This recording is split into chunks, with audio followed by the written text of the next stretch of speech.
20장을 4번을 살펴봤습니다. 네, 오늘은 레위기 20장의 마지막 단락인 22절부터 27절까지를 살펴보면서 이 장 전체를 마무리하겠습니다. 1절부터 21절까지가 다 구체적인 죄들과 그에 따른 형벌의 어떤 나열이었다면 21절부터 마지막 절까지는요, 주께서 이 모든 율법을 주신 궁극적인 이유, 목적을 밝혀주는 결론부입니다. 왜 이렇게 아주 엄격한 법을 주셨는지, 왜 이렇게 무서운 형벌을 주셨는지 그 답이 오늘 본문에 나와 있습니다. 한번 이제 한 구절씩 보겠습니다. 22절 다시 읽어볼까요? 22절. 그러므로 너희는 내 모든 법규들과 내 모든 판단의 규범들을 지키고 그것들을 행하라. 그래야 내가 너희를 데려다가 거하게 하는 그 땅이 너희를 토해내지 아니하리라. 21절까지요. 각종 죄에 대한 형벌을 선포하신 후에 주님께서 다시 한번 여기 이제 그러므로, therefore, 그러므로 라고 말씀하십니다. 레위기 10장 7절에 보시면 또 그러므로가 나오죠. 7절에서도 이제 그러므로가 나옵니다. 또 22절에서도 또 그러므로가 나오죠. 그러니까 7절의 이 그러므로는 앞에 심판에 대한 규정들을 받아서 거룩하라는 명령으로 연결했습니다. 그죠? 21절의 그러므로는 이 21절까지 모든 내용을 받아서 최종 결론으로 이제 연결하고 있습니다. 그래서 22절에 보시면요. 여기 보시면, 다시 보시면, 여기 너희는 내 모든 법규들과 내 모든 판단의 규범들을 지키고 그것을 행하라. 여기서 좀 강조하는, 그러니까 내 모든 법규들과 또 내 모든 판단의 규범들, 이렇게 표현하고 있습니다. 여기서 이제 all 이라는 단어가 2번 들어가 있습니다. 그러니까 8절 말씀보다 강조가 더 강해진 거예요. 그러니까 전부 다 지키고 행하라는 거죠. 모든 법규입니다. 또 모든 판단의 규범들입니다. 무슨 얘기예요? 일부만 골라서 지키는 게 아닙니다. 자기에게 편한 것만 지키고 불편한 것을 무시하는 것이 아니죠.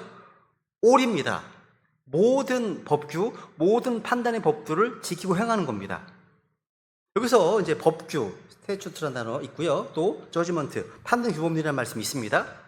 이 법규는요, 하나님께서 제정하신 규례라고 정할 수 있고요. 판단의 법들은요, 말 그대로 그 규례에 따른 판결, 저지먼트, 곧 형벌의 규정입니다. 그러니까 이 두 단어가 함께 나옴으로써 율법 전체를 포괄합니다. 그러니까 뭘 해야 하고 뭘 하지 말아야 하는지, 그리고 어겼을 때 어떤 결과가 따르는지 이 모든 것을 지키고 행하라는 거죠. 그 뒤에 보시면요, 그래야 내가 너희를 데려다가 거하게 하는 그 땅이 너희를 토해내지 아니하리라. 토해내지 아니하리라 말씀하시네요. 보시면, 그렇죠? 여기서 토해낸다는 말이 영어로 스푸란 단어입니다. 스푸, 토하다, 또 개원하다 이런 뜻이거든요. 그러니까 입에 넣은 음식이 역겨워서 뱉어내는 것이죠. 뱃속에 있는 것이 뭐 구역질이나 어떤 그런 좀 뭐 개원내는 거, 이게 스푸란 단어거든요. 하나님께서는 이 땅이 거주민을 토해낸다고 말씀하십니다. 땅이요? 그 땅이. 땅이 토해낸다? 이게 뭐죠? 그러니까 그 땅에서 더 이상 사람이 살 수 없게 된다는 거예요. 쫓겨나는 겁니다. 흩어지는 거예요. 이거 놀라운 표현입니다. 그 땅 너희를 토해내지 아니하리라. 그 땅이요?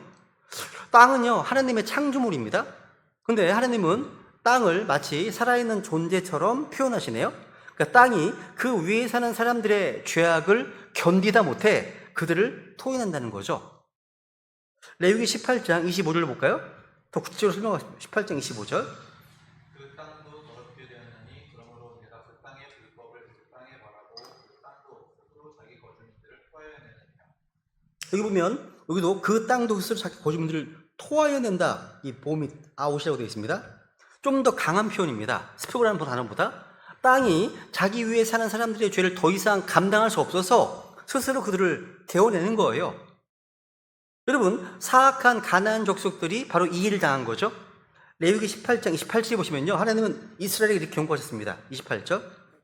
이것은 너희가 그 땅을 더럽힐 때 그 땅이 너희 전에 있던 민족들을 토해낸 것 같이 또한 너희를 토해내지 못하게 하려 하느니. 그 땅이 너희 전에 있던 민족들을 토해낸 것 같이, 그러니까 가나안 족속들은 그 땅에서 토해짐을 당한 거죠. 왜 그렇습니까? 오늘 본 말씀은 1절부터 21절까지의 그런 모든 죄악들, 우상숭배, 자녀를 불에 바치는 것, 불인용을 따르는 것, 또 간음과 동성애와 근친과 수완, 이런 이 모든 것을 행했기 때문입니다. 그 죄로 땅이 더럽혀졌고 더럽혀진 땅이 그들을 토해낸 겁니다. 여러분, 이 원리는요, 세계 역사에서도 확인돼요. 어느 민족이든 그 땅에서 무죄한 피를 많이 흘리고 음행을 일삼고 우상 숭배로 가득하게 되면 그 땅이 그들을 토해냅니다. 민족들의 흥망성쇠 또 대제국의 멸망은요, 다 이 관점에서 볼 수 있습니다. 그들은 단순히요, 군사적 패배로 망한 게 아니에요.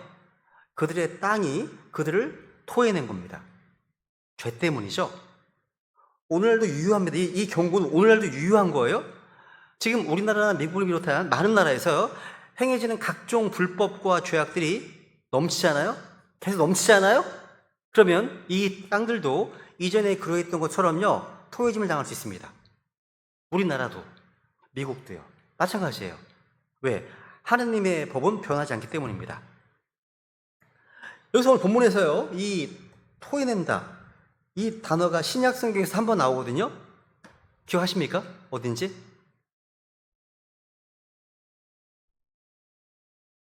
아니, 우리 주일 5집에서 했는데요. 그렇죠. 그렇죠. 계시록 3장이 나오잖아요. 확인해 넘어가겠습니다. 3장 16절 라오디게아 교회에 대한 얘기입니다. 네. 그런즉 내가 이같이 미지근하여 차지도 아니하고 뜨겁지도 아니하므로 나의 입에서 너를 토하여 내리니. 와, 지금 라오디게아 교회에게 주신 말씀이죠. 그죠? 경고입니다. 같은 단어, 이 스프란 단어가 쓰였습니다. 토하여 내겠다 말씀하시네요. 그러니까 레위기 10장에서 땅이 죄악에 물든 거주민을 토해내듯이 주님께서도요, 미지근한 교회를 입에서 토해내시겠다는 거죠. 뜨겁지도 않고 차지도 않은 그런 미지근한 상태. 그러니까 한마디로 세상과 타협하고 죄와 어정쩡하게 공존하고 있는 상태를 주님은 역겨워하시는 겁니다. 그러니까 이것은 레위기 20장의 원리가 신약 교회에도 그대로 적용됨을 보여주는 겁니다. 그러니까 22절 말씀은요, 하나님의 법규 또 그분의 판단의 규범을 지키고 행하면 그 땅에서 계속 거할 수 있다는 거죠. 그렇지 않으면요, 가나안 족속들처럼 토해져 나온다는 거예요. 우리도요. 그죠? 그러니까 율법을 지키는 것은 선택이 아니라 생존의 문제입니다. 생존의 문제. 이건 빈말이 아니었습니다. 실제 그렇게 되었죠. 가나안 족속들은요, 그 땅에서 토해져 나왔습니다. 또 이스라엘 역시 나중에 같은 일을 당했죠. 이스라엘도 가나안 땅에 들어간 후에요, 가나안 족속의 풍습을 따라서 우상을 숭배하고 온갖 불법을 행했습니다. 결국 북이스라엘은 아수르에 의해서 또 남유다는요, 바벨론에 의해서 그 땅에서 쫓겨났습니다. 그러니까 하나님의 경고가 문자 그대로 성취된 거죠. 땅이 그들을 토해낸 거예요. 그죠? 그렇다면 가나안 족속들이요, 토해져 나온 구체적인 이유가 무엇일까요? 23절에 보면 답이 나옵니다. 23절. 너희는 내가 너희 앞에서 쫓아내는 민족의 풍습대로 걷지마라. 그들이 모든 일에 행하였으므로 내가 그들을 혐오하였느니라. 와, 여러분 22절에서요, 율법을 지키지 않으면 땅이 널 토해낼 것이다 경고하셨습니다. 23절에 오니까 왜 가나안 족속들이 토해져 나왔는지 구체적인 이유를 밝혀 주시는데요. 성경 표현해 보시면요, 보세요. 너희는 그 민족의 풍습대로 우선 걷지 말라. You shall not walk. 걷지 말라 말씀하십니다. 여러분, 이 걷는다는 단어에 주목해 보십시오. 킹제임스 성경에서요, 이 walk, 걷는다는 말은 단순히 걷는 행위만이 아니라 삶의 방식, 생활 양식 전체를 가리킵니다. 그래서 에베소 2장 2절에 보시면요, 보세요. 2장 읽어볼까요? 지나간 때에는 너희가 그것들 가운데서 이 세상 행로를 따라 걸었고 공중의 권세 잡은 통치자 곧 지금 불순종의 자녀들 안에서 활동하는 영을 따라 걸었느니라. 와, 지나간 때 너희가 이 세상 행로를 따라서 걸었다라고 되어 있죠. 그죠? 그러니까 이 세상의 방식대로 사는 것을 워크라고 표현하고 있습니다. 그죠? 그리고 그 다음에 보시면요, 여기 풍습이라는 단어 주목해 보세요. 풍습, 매너스라는 단어입니다. 이 단어는요, 사전에 보시면요, 두 가지 의미가 있어요. 첫 번째, 한 민족이나 국가의 풍습, 관습, 생활 방식 전체를 가리킵니다. 이 단어가요. 그러니까 특정 개인의 행동이 아니라 한 집단, 한 민족의 어떤 공유하는 삶의 양식을 가리킵니다. 그 민족이 어떻게 먹고, 어떻게 입고, 어떻게 결혼하고, 어떤 종교 의식을 행하고 일상을 영위하는지 이 전체가 다 매너스입니다. 두 번째로 이 매너스는요, 도덕적 행실, 품행을 가리킵니다. 품행. 그러니까 한 사람이나 집단의 도덕적인 수준, 행동 양식을 의미합니다. 그래서 이런 말씀 기억하십니까? 고린도전서 15장에 보시면 찾아볼게요. 고린도전서 15장 33절, 아주 중요한 말씀입니다. 우리가 누구와 교제하는가가 우리의 매너스, 행실을 부패케 할 수 있다는 거 나오죠. 고린도전서 15장 33절 읽어볼까요? 네. 와, 속지 말라. 악한 커뮤니케이션, 악한 사귐은 선한 매너스, 선한 습성을 부패시키느니라 라고 되어 있죠. 자, 여기서 이 습성이란 말은 도덕적 행실, 품행을 뜻하는 거예요. 그죠? 오늘날 이 매너라고 하면 보통 대부분 예절이나 에티켓을 떠올립니다. 그래서 he has good manners 그러면 예절이 바르다 이렇게 이제 이해하잖아요. 근데 킹제임스 성경 시대의 이 영어에서 매너는요, 예절보다 훨씬 넓은 의미를 가집니다. 한 민족의 어떤 생활 양식, 풍행, 어떤 풍습, 관행, 또 도덕적 행실 전체를 아우르는 단어예요. 여러분, 가나안 민족의 이 풍습, 매너스는 뭐였습니까? 1절부터 21절까지 나열된 모든 것들입니다. 자녀들을 몰래에게 바치는 것, 부리는 영을 따르는 것, 간음하는 것, 동성애를 행하는 것, 수간하는 것, 근친상간, 이 모든 것이 가나안의 풍습이었다는 거예요.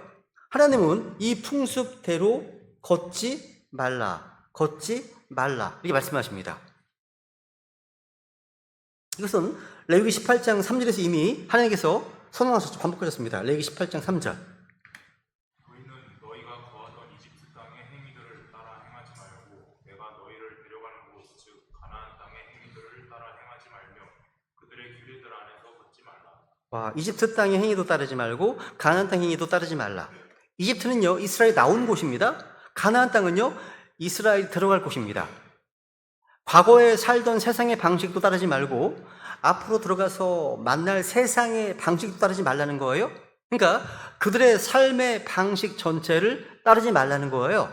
그들이 먹는 것, 그들이 섬기는 것, 그들이 어떤 결혼하는 방식, 자녀를 다루는 방식 등등 이 모든 것을 따르지 말라는 포괄적 명령입니다. 이거 오늘날 영적으로 우리 크리스찬에게도 동일하게 적용할 수 있습니다. 이집트는요, 우리가 구원받기 전에 살던 옛 삶을 상징합니다. 가나안은요, 우리가 지금 살고 있는 이 생을 상징합니다. 구원받기 이전의 옛 생활 방식으로 돌아가지 말아야 하는 거고요. 지금 우리를 둘러싸고 있는 세상의 방식도 따르지 말아야 되는 겁니다. 그래서 로마서 12장 2절에 보시면 바울께서 한마디로 요약하죠. 로마서 12장 2절. 너희는 이 세상에 동화되지 말고 너희 생각을 새롭게 함으로 변화를 받아 하나님의 그 선하시고 받으실 만하며 완전하신 뜻이 무엇인지 검증하도록 하라. 너희는 이 세상에 동화되지 말라. conform 이러면 그렇죠? 그러니까 무슨 얘기예요? 같은 모양으로 맞춰준다는 뜻입니다. 이 conform이라는 단어가요, 세상의 그 틀에 자기를 끼워 맞추지 말라는 겁니다. 그리고 오늘 23절 후반부 보시면요, 그들이 이 모든 을 행하였으므로 내가 그들을 혐오하였느니라. 혐오하였다. 몹시 싫어하는 거예요. 혐오하는 겁니다. 극도의 혐오예요. 역겨움입니다. 하나님께서 가나안 족들의 행위를 보시고 아주 진저리를 치셨단 말이에요. 포어. 그런 뜻입니다. 그들이 이 모든 일을 행하였으므로, 그러니까 21절까지 나열된 모든 죄가 이 모든 일에 다 포함되겠죠? 그죠? 그걸 몹시 싫어하셨습니다. 그리고 그 결과가 무엇이었습니까? 땅이 그들을 토해낸 것입니다. 하나님께서 이스라엘 앞에 그들을 내쫓으신 거죠. 그죠? 여기 보시면요, 여기서 반드시 짚고 넘어갈 곳이 하나 있습니다. 하나님은요, 죄를 싫어하는 것에 그치지 않으십니다. 여기 보면 내가 혐오하였느니라. 뭐를요? 그들을요. 내가 그들을 혐오하였느니라 말씀하시네요. 그들을 사랑하시는 게 아닙니다. 혐오하셨습니다. 하나님께서는요, 추상적인 죄를 싫어하시는 것이 아니라 그 죄를 행한 그들을 싫어하셨습니다. 이건 3절에서 보세요. 본문 3절에 보세요. 보세요. 나도 그 사람을 대적하여 내 얼굴을 고정하고 내가 그 사람을 대적했다. 말씀하시죠? 같은 맥락입니다. 하나님은 거룩하시기 때문에요. 죄를 미워하시고 또 회개하지 않고 죄 가운데 머무는 자들을 또 혐오하십니다. 혐오하신다는 거. 자, 오늘 안 쓰는 표현 아닙니까? 그죠? 하나님 항상 사랑하십니다. 이런 말만 많이 쓰지. 하나님 항상 혐오하십니다. 안 쓰잖아요. 근데 성경에 기록되어 있습니다. I uphold them. 하나님께서는 죄악 가운데 있는 그들을 혐오하십니다. 시편 5편 4절 5절입니다. 주께서는 사악한 것을 기뻐하는 하나님이 아니시니 악이 주와 함께 구하지 못하리이다. 어리석은 자들은 주의 눈 앞에 서지 못하리니 주께서는 불법을 행하는 모든 자들을 미워하시며. 와, 주님께서 미워하십니다. 누구를요? 불법을 미워하시는 게 아니라 불법을 행하는 모든 자들을 미워하십니다. 죄인들을 미워하시는 거네요. 그죠? 시편 11편 5절 볼까요? 시편 11편 5절. 그래서 의로운 자는 단련하시되 사악한 자와 폭력을 사랑하는 자는 그분의 혼이 미워하시는도다. 와, 그분들은 미워하십니다. 누구를요? 사악한 자, 폭력을 사랑하는 자. 하나님 미워하십니다.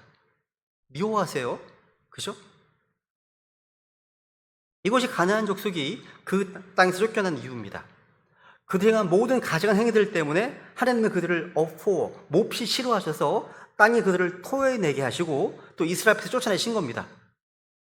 그리고 이 경고는요, 이스라엘에게도 동일하게 적용됩니다. 너희도 같은 일을 행하면 같은 결과를 맞이할 것이라는 거죠. 그런데 이스라엘 역사를 보시면 실제 그렇게 되었습니다. 이스라엘은요, 가나안 족속의 풍습을 따라했습니다. 우상을 숭배했고 온갖 불법을 행했고요. 결국 변론에 의해서 70년간 전시 흩어져가지고 포로상을 했습니다. 땅이 그들을 토해낸 거죠. 24절도 24절. 그러나 내가 너희에게 이르기를 너희가 그들의 땅을 상속할 것이요 내가 그 땅 곧 젖과 꿀이 흐르는 땅을 너희에게 주어 소유하게 하리라 하였나니 나는 너희를 다른 백성으로부터 구별한 주 너희 하나님이니라. 와, 24절은요, 그러나로 시작합니다. 23절만 하더라도요, 뭐요? 하나님의 경고였습니다. 가나안 족속의 풍을 따르지 말라고 하는 부정적 경고가 있었죠? 근데 24절에 오니까요, 뭐예요? 그러나로 시작하시면서 아주 긍정적 약속으로 전환됩니다. 하지 말라! 이런 경고 뒤에 하나님께서 너희를 위해서 무엇을 하셨는가를 말씀하시고 있습니다. 잘 보세요. 내가 너희에게 이르기를, 너희가 그들의 땅을 상속할 것이요. 내가 너희에게 이르기를. 영어로 보시면요, I have said unto you입니다. I have said 있죠? 이게 뭐예요, 이건요? 현재 완료입니다. 현재 완료예요. 그러니까 이건 무슨 말이냐면 과거에 말씀하셨습니다. 근데 그 말씀이 지금도 유효하게 살아야 하는 뜻이죠. 그죠? 단순 과거형 I said가 아닙니다. I have said입니다. 그죠? 그러니까 만약에 I said라고만 했으면 과거에 말씀하셨다는 사실만 전달하는 겁니다. 근데 현재 완료형은 뭐예요? 과거에 말씀하셨고 그 약속이 지금 이 순간에도 여전히 효력에 있음을 동전달하고 있습니다. 그리고 이 약속 언제 주어졌습니까? 아브라함에까지 거슬러 올라가요. 창세기 12장 7절. 주께서 아브라함에게 나타나 이르시되 내가 이 땅을 내 씨에게 주리라 하셨으므로 거기서 그가 자기에게 나타나신 주께 제단을 쌓고. 와, 이 약속이 주어졌습니다. 지금 현재도 유효합니다. 이건요, I have said이에요. 그죠? 또 보세요. 15장 18절. 바로 그날에 주께서 아브라함과 아브라함을 대주며 이르시되 내가 이 땅을 이집트 강에서부터 그 큰 강 곧 유프라테스 강까지 내 씨에게 주었노니. 와, 이 땅에 범위가 나와 있네요. 엄청난 그 아라비아 반도 다 주신 겁니다. 지금에 있는 이스라엘 땅은 정말 작은 거예요. 주님 조심하시면 거의 10배는 커질 겁니다. 땅의 크기가요. 그죠? 여러분, 이 약속은요, 수백 년 전에 지나간 이야기가 아니에요. 지금 모세 앞에서 말씀하시는 이 순간 여전히 살아있는 약속이라는 거예요. 야, 여러분, 아브라함, 이삭, 야곱은 그 땅에서 나그네로 보였고요. 장막에 살았습니다. 근데 이 땅이 자기 자기 후손의 소유가 될 거라는 약속을 받았고 의심하지 않았습니다. 이제 그 약속의 성취가 눈앞에 왔습니다. 그래서 보시면요, 내가 그 땅, 곧 젖과 꿀이 흐르는 땅을 너희에게 주어 소유하게 하리라 말씀하십니다. 우선 I will give입니다. 내가 주겠다 말씀하시는 겁니다. 뭐예요? 이 땅은요, 이스라엘 백성들이 자기 힘으로 정복해서 차지하는 것이 아닙니다.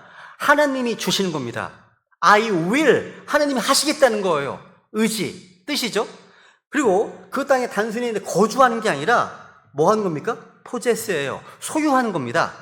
하나님이 주시는 선물로 그 땅을 소유하는 겁니다. 그리고 이 땅 어떤 땅입니까?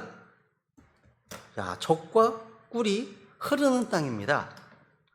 이 표현은 성경에서 가나안 땅을 묘사할 때 사용되는 표현이죠. 흐른다는 말은 뭐예요? 젖이 흐르고 꿀이 흐릅니다.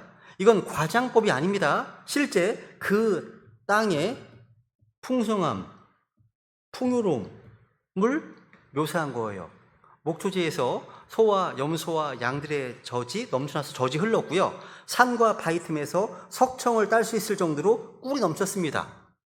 야, 이곳이 어떤 곳이었냐면, 하나만 예를 들면요, 민수기 13장에 보시면요, 스파이들이, 정탐꾼들이 이제 가나안 땅에 들어가서 열매를 하나 가져옵니다. 그 땅의 풍요가 얼마나 대단했는지를 보여주는데, 포도 한 송이를 가지고 오는데 두 장정이 어깨에 메고 옵니다. 한 송이를요. 보시면 포도 한 송이가 달린 가지를 잘라 두 사람이 막대기에 메고 옵니다. 포도 한 송인데 수박보다 더 큰가? 얼마나 풍성하길래 포도 한 송이에 이렇습니까? 야, 이건 상상을 초월합니다. 근데 여러분, 이 풍성함, 풍요로움에는 위험이 있습니다. 뭐인지 아세요? 이스라엘은요, 이 풍요로움 때문에 오히려 타락했거든요. 역사입니다. 신명기 8장에 보시면 이런 말씀이십니다. 내가 먹고 배부를 때 하시면서 주 내 하나님을 잊지 않도록 조심할지어다 말씀하십니다. 그 다음 읽어볼까요? 12절, 13절 읽어볼까요? 내가 먹고 배부르며 또 좋은 집을 짓고 그 안에 거하며 또 내 소떼와 양떼가 번성하고 내 은금이 크게 늘어나며 내가 가진 모든 것이 크게 늘어날 때 내 마음이 불안하여 내가 주 내 하나님을 잊어버릴까 염려하노라. 그분께서 너를 이집트 땅 속박의 집에서 데리고 나오셨습니다. 희한하죠, 그죠? 먹고 배부르고 좋은 집에 살고 또 뭐 은금이 크게 늘어나고 가진 모든 것이 크게 늘어날 때, 그러니까 대박 난 거죠. 그죠? 야, 먹고 배부르고 좋은 집에 살고 비즈니스가 잘 되고 자산이 막 늘어납니다. 막 그럴 때 마음이 높아져서 하나님을 잊는다. 그걸 걱정하시네요, 하나님께서. 신명기 31장 볼까요? 31장 10절.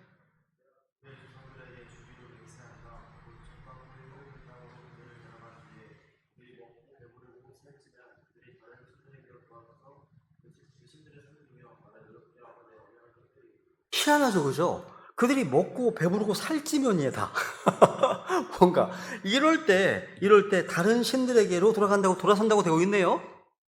그러니까 구약 성경 역사를 보시면요, 이스라엘 백성들은요, 뭔가 식량의 궁핍 때문에 배교한 게 아니에요. 넘치는 풍요 속에서 배교했습니다.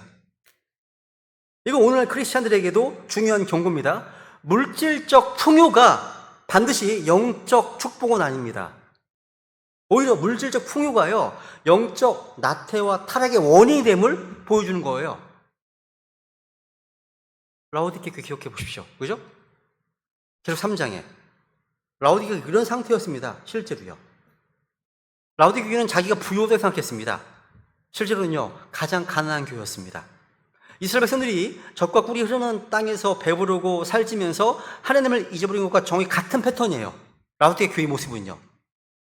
우리는요, 그러니까 풍요 속에서도 깨어 있어야 됩니다. 잘 되고 형통하면요, 오히려 더 조심해야 되는 거예요. 신명기 8장 18절. 너는 주의 하나님을 기억하라. 그분은 내게 재물 얻을 능력을 주시는 분이니 이것은 이날 주는 것과 같이 그분께서 내 조상들에게 맹세하신 자신의 언약을 굳게 세우려 하십니다. 야, 여러분, 재물이 넘치잖아요. 그때야말로 그 재물을 주신 분이 하나님이심을 기억해야 하는 때라는 겁니다. 그죠? 24절 마지막 분 볼까요? 마지막 보시면요, 나는 너희를 다른 백성으로부터 구별한 주 너희 하나님이니라. 구별했다. have separate라는 단어 씁니다. 그죠? 야, 분리하다, 구별하다는 뜻입니다. 하나님은 이스라엘을요, 다른 모든 백성으로부터 분리하셨습니다. 이집트에서 또 가나안 족속들과 구별하셨습니다. 그들에게만 율법을 주셨고요. 그들만을 자기 백성으로 삼으셨습니다. 다른 백성으로부터 구별했다. 그죠? 과거에 구별하셨고 현재로잖아요. 구별하셨고 지금도 유효하게 지속되어 있습니다. 그 구별이요. 여러분, 이스라엘은요 지금도 구별된 상태에 있는 거예요. 그리고 이것은요 하나님의 주권적 힘입니다. 이스라엘이 스스로 구별한 것이 아니라 하나님 구별하신 거예요. 그죠? 그래서 7절에 보시면 다시 볼까요? 7절. 네. 앞으로 너희는 너희 자신을 거룩히 구별하여 거룩할지니 나는 주 너희 하나님이니라. 너희 자신을 거룩히 구별하여 거룩할지니. 또 8절. 너희는 내 법규들을 지키고 그것들을 행하라. 나는 너희를 거룩히 구별하는 주인이라. 야, 그리고 24절에서 나는 너를 구별하셨다 하였다고 하십니다. 그러니까 하나님이 먼저 구별하셨기 때문에 우리도 스스로 구별된 삶을 사는 거예요. 이것이 신약의 크리스찬들에게도 그대로 적용됩니다. 우리 또한 하나님의 상속자로서 많은 약속을 받았습니다. 이 땅의 물질적인 유업이 아니라 하늘의 상속 유업을 받았죠. 그죠? 확인해볼까요? 베드로전서 1장 4절입니다. 하늘에 마련된 썩지 않고 더럽지 않으며 사라지지 아니하는 상속 유업을 받게 하셨나니. 와, 성경은 이 유업을요 세 단어로 묘사하네요. 우선 썩지 않는, 그죠? 썩지 않는다 말씀하십니다. 이 땅의 유산은 썩습니다. 근데 하늘의 유업은 영원히 썩지 않습니다. 또 이 유업은요 더럽지 않습니다. 그죠? 이 땅에서는 죄로 더럽혀집니다. 근데 하늘의 유업은요 더럽히지 않습니다. 그 다음 사라지지 아니한다. 이게 fade away라는 단어가 씁니다. 이거 쉽게 얘기해서 시드는 거예요. 빛을 잃는 겁니다. 쇠하는 겁니다. 꽃이 시들듯이 점점 빛을 잃고 사라지는 것을 말하는 거거든요. 이 땅의 영광은요 점점 사라집니다. 빛을 잃습니다. 근데 하늘의 유업은요 영원히 시들지 않죠. 이스라엘이 젖과 꿀이 흐르는 땅을 약속받았던 것처럼 우리는 썩지 않고 더럽지 아니하고 시들지 아니하는 하늘의 유업을 약속받았습니다. 그리고 하나님께서는요 우리를 이 세상으로부터 구별하셔서 이 유업을 상속받은 받을 자들로 삼으셨다는 거죠. 똑같은 거예요. 지금 이게 내용이요. 흐름 이렇게요. 25절 갈게요. 25절. 너는 정결한 짐승과 부정한 짐승, 부정한 날짐승과 정결한 날짐승 사이에 구별을 두고 내가 부정한 것으로 여겨 너희로부터 불리한 짐승이나 날짐승이나 땅바닥에 기어다니는 어떤 형태의 생물에 대해서도 너희 홀을 가장한 것으로 만들지 말지니라. 여기 또 이제 그러므로가 나옵니다. 그러므로 무슨 얘기예요? 하나님 너희를 다른 백성으로부터 구별하셨으니까 그러므로 너희도 구별하는 삶을 살라는 거예요. 어떤 구별입니까? 짐승들 사이의 구별입니다. 정결한 짐승과 부정한 짐승, 또 부정한 날짐승과 정결한 날짐승 사이에 구별을 두라 말씀하시네요. 이게 put difference예요. difference 뭐예요? 차이를 두는 거죠. 차이를 두는 겁니다. 이것은요 수동적으로 구별이 있음을 인정하는 게 아니라 능동적으로 구별을 실행하라는 거예요. 스스로 정결한 것과 부정한 것을요 분별하고 그 사이에 선을 긋는 겁니다. 그죠? 정결한 짐승과 부정한 짐승, 이 구별은요 우리 공부하셨죠? 레위기 11장에서 자세히 나옵니다. 그리고 신명기 14장에서 또 자세히 나오죠. 규정되어 있습니다. 예를 들면 짐승 중에서 굽이 갈라지고 대색임질하는 것은 정결합니다. 그렇지 않은 것은 부정하죠. 모래 사는 것 중에서 지느러미가 있고 비늘이 있는 것은 정결합니다. 그렇지 않은 것은 부정합니다. 날짐승 또 구분되어 있어요. 그러니까 이 음식규례는요 이스라엘을 다른 모든 민족과 구별하게 해주는 하나의 기준입니다. 그러면 이스라엘 사람들은요 이방인들과 함께 식사하기가 어려웠을 거예요. 왜냐하면 먹을 수 있는 것과 또 먹을 수 없는 것이 달랐기 때문입니다.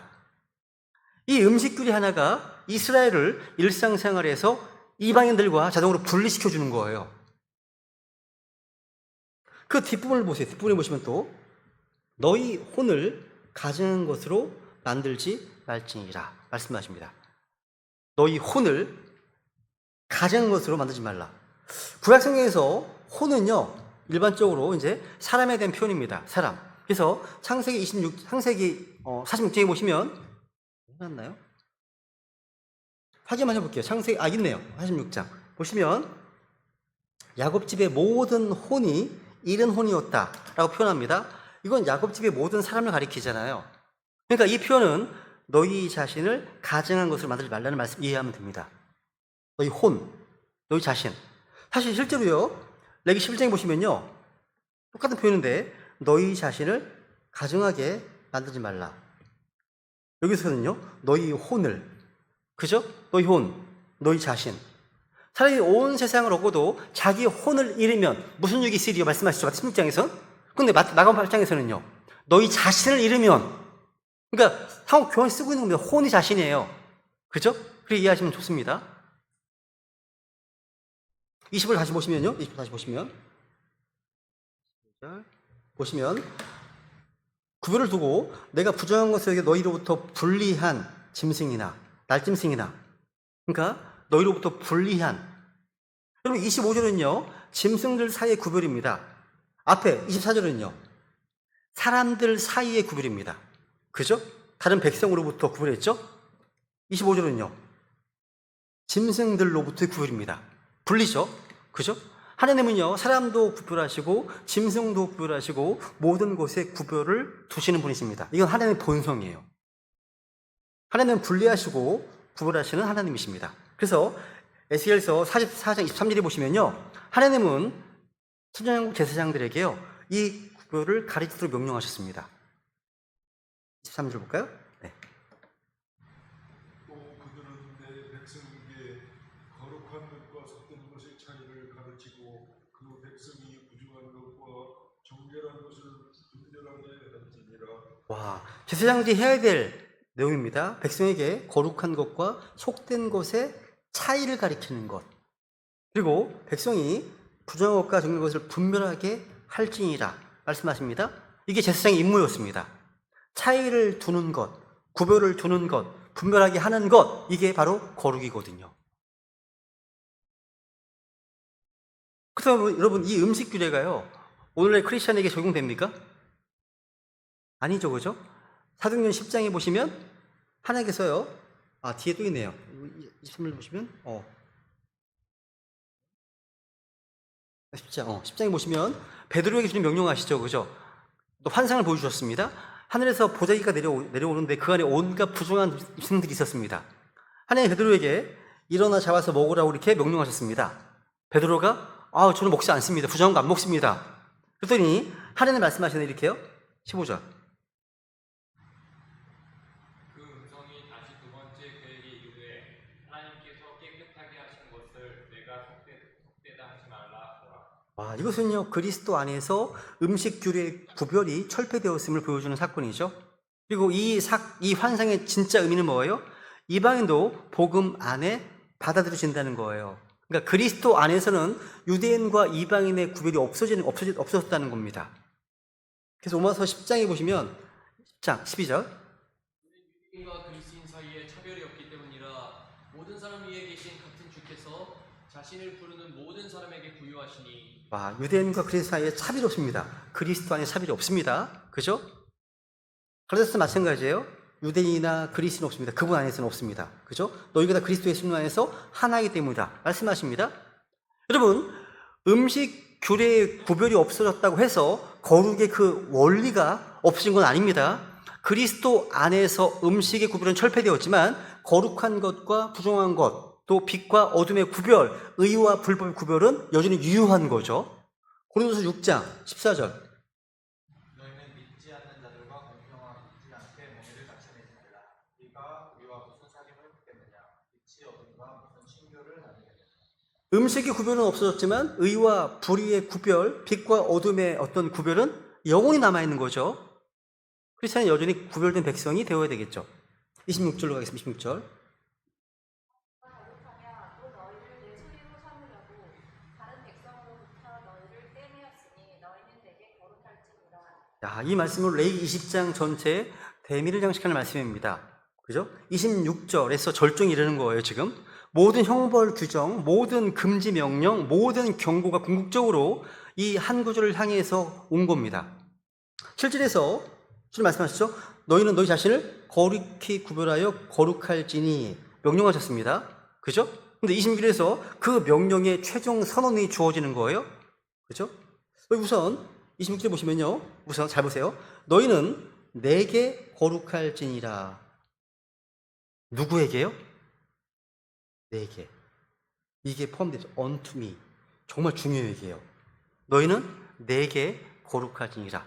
7절에서는요. 그냥 be ye holy. 너희는 거룩하라. 라고 되어 있었습니다. 근데 26절에서는 너희는 내게 거룩할지니라. unto me. 라고 되어 있어요. 이게 중요합니다. 이 두 글자가 큰 차이를 만들어요. 단순히 거룩하라는 것이 아니라 하나님을 향한 거룩. 그러니까 하나님을 위한 거룩. 주님께 드려지는 거룩이라는 거예요. 그러니까 거룩의 방향이 하나님을 향하고 있어요. 이게 중요한 거예요. 우리의 거룩은요, 자기 만족을 위한 것이 아닙니다. 도덕적 우월감이 아닙니다. 영적 우월로 그런 게 아닙니다. 누군가 인정받기 위한 것이 아닙니다. 하나님을 위한 것이고요. 하나님께 드려지는 겁니다. 그죠? 또 그다음 보시면요. 나 주가 거룩하며 이는 나 주가 거룩하기 때문에 거룩의 근거죠. 그죠? 7절에서 봤습니다. 왜 거룩해야 됩니까? 주님께서 거룩하시기 때문입니다. 하나님이 거룩하시기 때문에 하나님의 백성들도 거룩해야 됩니다. 이건 필연이죠. 그죠? 하나님의 거룩하심은 하나님의 본성입니다. 하박국 1장 13절에 보시면요. 앞에 한번 읽어볼까요? 한번?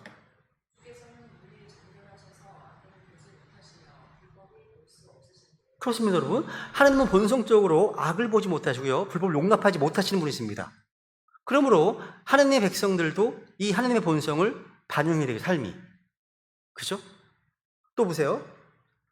내가 다른 백성으로부터 너희를 떼내었다. 앞에서는 separate란 말 썼습니다. 그런데 여기서는요, have severed라고 되어 있습니다. 떼내었다 라고 되어 있습니다.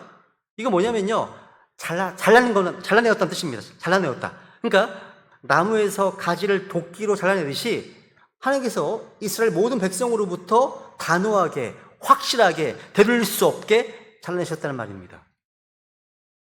부드럽게 떼어놓은 게 아니라요, 칼로 자르듯이 잘라냈습니다. 그만큼 하나님의 구별하심이 철저하고 확실하다는 거예요.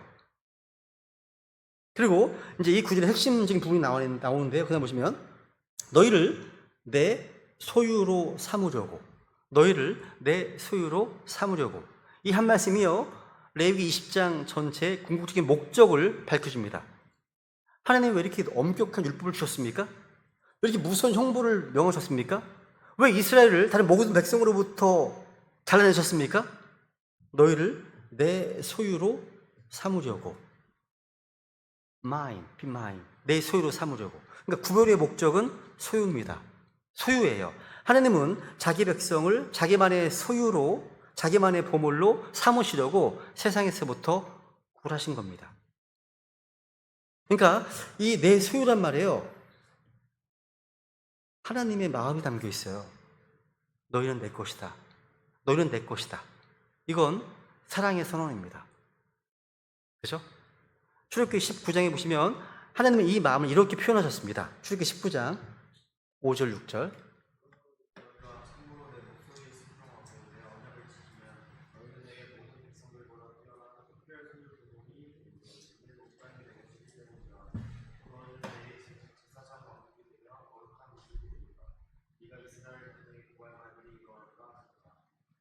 너희는 내게 모든 백성들보다 뛰어난 특별 소유 보물이 되겠다. peculiar treasure, 특별 소유 보물이라는 표현 주목해 보세요.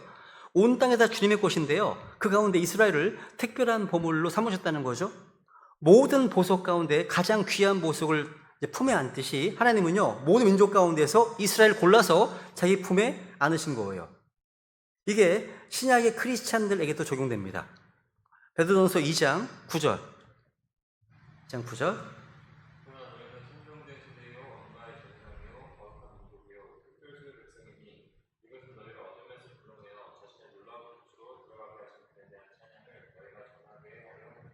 신약에 구원받은 크리스찬들, 신약 교회도요, 하나님 보시기에 특별 소유 백성입니다. 특별 소유 백성.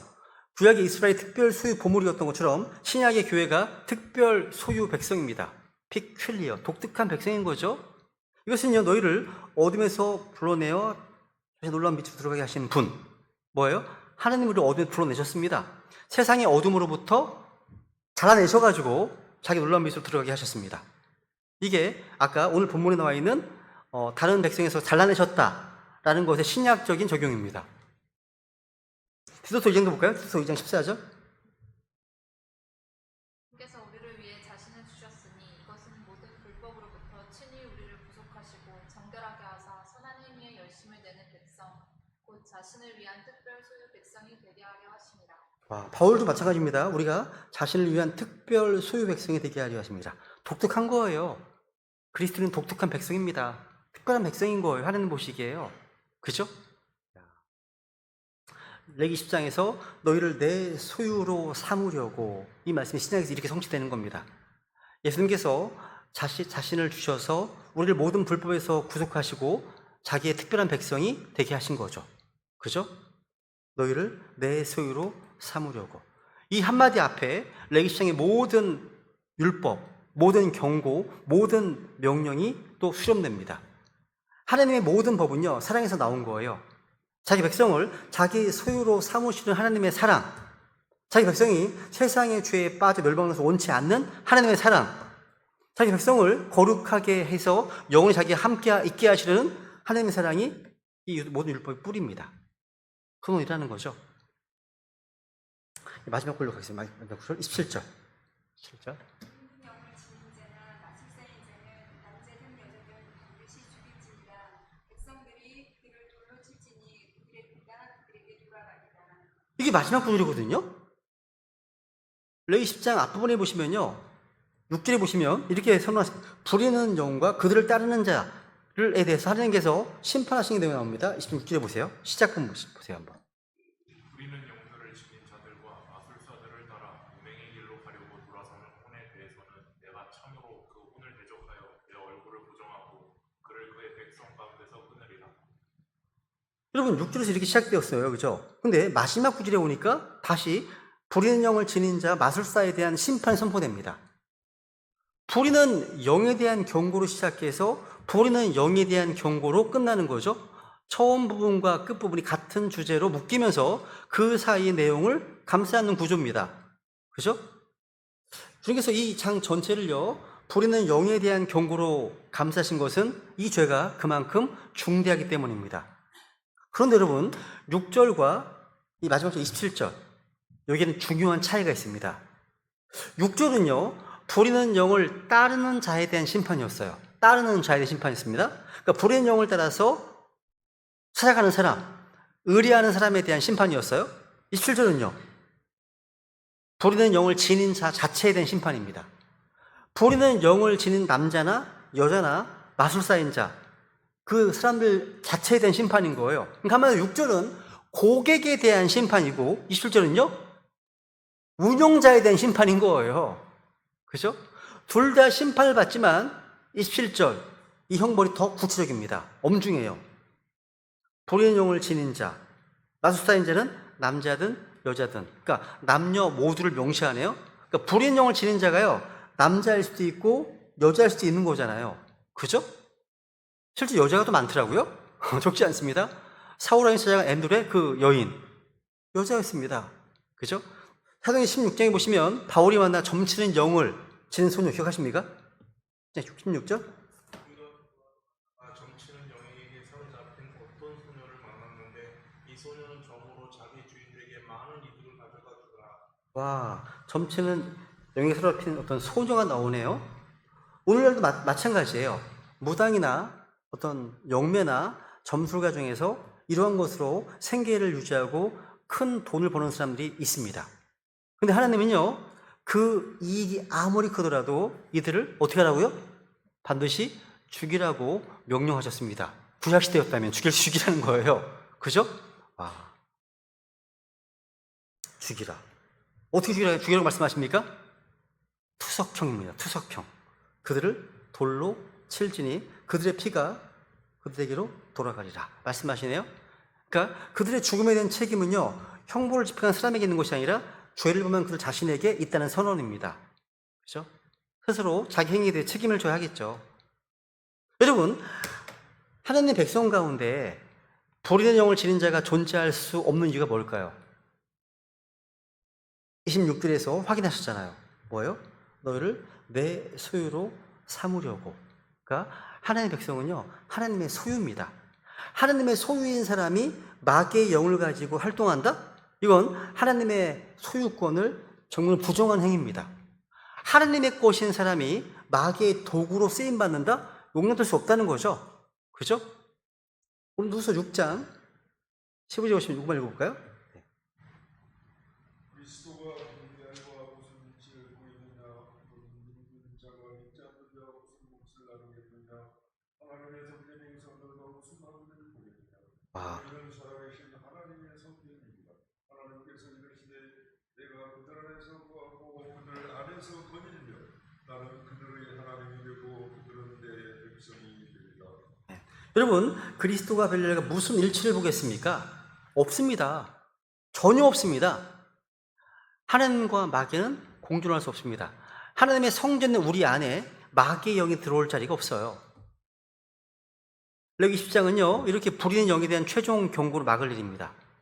이 장의 첫 번째 주제가 몰렉 숭배였고요, 두 번째 주제가 부리는 영을 따르는 것이었고요, 마지막 주제가 또 부리는 영을 지닌 자에 대한 심판입니다.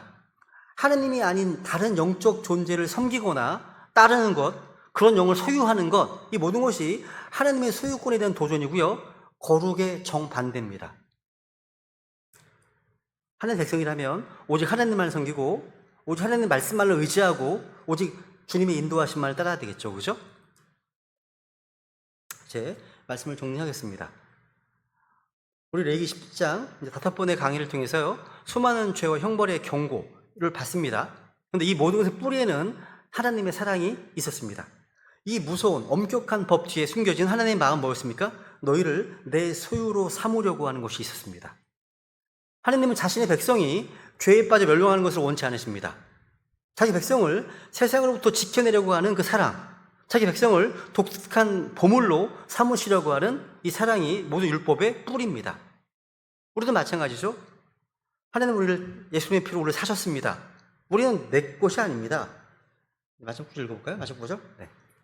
무슨 말이냐? 너희 몸이 너희 안에 계시는 성령님의 전인들을 너희가 알지 못하느냐?